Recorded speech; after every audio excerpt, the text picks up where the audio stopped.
श्री गणेशाय नमः। जय माता दी। ओम नमः शिवाय। जीवन मार्गदर्शन में आप सभी का स्वागत है। हमारा आज का प्रश्न है, गणेश जी विघ्नहर्ता है। सभी कार्यों को शुरू करने से पहले गणेश जी की पूजा की जाए तो कहते हैं कि सफलता मिलती है उस कार्य में। बिना किसी बाधा, बिना किसी कष्ट के वह कार्य पूरा हो जाता है। चाहे वह गृह प्रवेश हो, बिजनेस शुरू करना हो, दुकान शुरू करनी हो या ऑफिस खोलना हो, सभी कार्यों में सबसे पहले गणेश जी की पूजा होती है। तो ऐसा क्यों होता है कि इस सब के बावजूद भी कई बार कार्य में असफलता मिलती है, दुकान भी बंद हो जाती है, ऑफिस का काम भी नहीं चलता है और गृह प्रवेश के बाद में घर में कई बार खराब स्थिति भी बन जाती है। तो ऐसा क्यों होता है, जबकि हमने तो एक ब्राह्मण को बुलाकर विधि पूर्वक जो है गणेश जी की पूजा कराई थी। ये प्रश्न बहुत ही इम्पोर्टेंट है और इसका अब हम जो उत्तर है उस पर विचार करेंगे। इसके लिए हमें सबसे पहले यह जानना होगा, समझना होगा कि गणेश जी को यह आशीर्वाद क्यों मिला कि उनकी सर्वप्रथम पूजा हो। किसी भी कार्य को आरंभ करने से पहले गणेश जी की ही पूजा सबसे पहले क्यों कही गई। उसका जो मेन कारण था कि उनके माता पिता में ही उन्होंने सारा ब्रह्मांड देखा। जब उन्होंने परिक्रमा की अपने माता पिता की, तो यह मानकर की कि ये सारा ब्रह्मांड मेरे लिए यही है। यह कथा आपने सुनी तो अवश्य होगी।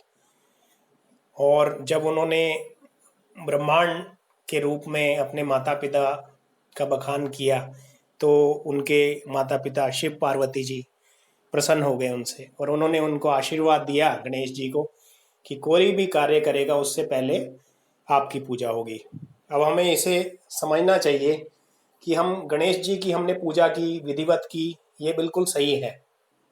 क्या हमने गणेश जी ने जो अपने माता पिता को मान दिया, क्या हम वैसा मान अपने माता पिता को भी दे रहे हैं? क्या हम उनकी नित्य प्रति सेवा कर रहे हैं, उनकी हर बात को सुनते हैं, मानते हैं, उनके पास बैठते हैं, कुछ समय बिताते हैं, या हम अपनी लाइफ में अपने तरीके से ही चलते हैं? अगर हम ऐसा नहीं करते तो गणेश जी हमसे प्रसन्न कैसे हो सकते हैं? क्योंकि गणेश जी ने तो ये हमारे सामने एक एग्जाम्पल रखा था कि अपने माता पिता में ही सारे ब्रह्मांड को देखो, सारे संसार को अपने माता पिता के ही चरणों में देखो। अब हम अगर गणेश जी को माने और गणेश जी की ही ना माने तो गणेश जी से हम कैसे उम्मीद कर सकते हैं कि वो हमारे से प्रसन्न होकर हमारे सारे विघ्नों को दूर कर देंगे। जब हमारे कर्म भी गणेश जी की तरह हो जाएंगे और उसी तरह हम अपने माँ बाप को भी समान आदर देंगे, तो ऐसी स्थिति जब होगी तो गणेश जी हमसे अवश्य प्रसन्न होंगे। वह पूजा पाठ से प्रसन्न नहीं होते, क्योंकि जब तक हम भी अपने माता पिता की उसी प्रकार सेवा न करें जैसे उन्होंने की, और उन्हीं में अगर हम सारा ब्रह्मांड या हम सारा संसार उन्हीं में नहीं देखेंगे तो वो हमसे प्रसन्न कैसे हो पाएंगे।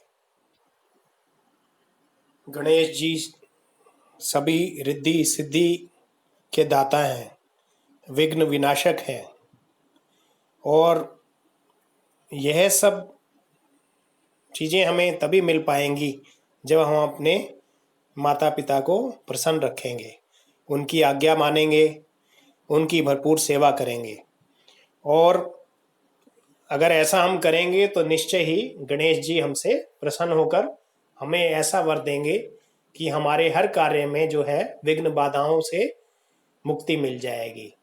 एक गणेश जी का मंत्र है जो प्रसिद्ध है, वह मैं आपके सामने अभी बोलने जा रहा हूँ, आप ध्यान से सुने। गजाननं भूतगणादिसेवितं कपित्थजम्बूफलचारुभक्षणं उमासुतं शोकविनाशकारकं नमामि विघ्नेश्वर पाद पंकजम। अब मैं इसका भावार्थ आपके सामने प्रस्तुत कर रहा हूं, आप ध्यान से सुने।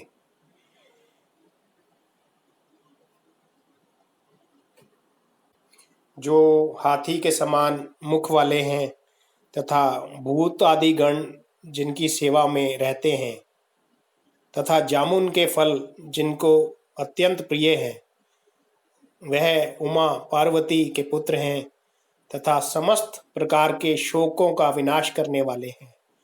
ऐसे विघ्नहर्ता, बाधाओं को दूर करने वाले भगवान श्री गणेश जी के पूज्य चरण कमल में मेरा नमस्कार है, बारंबार नमस्कार है।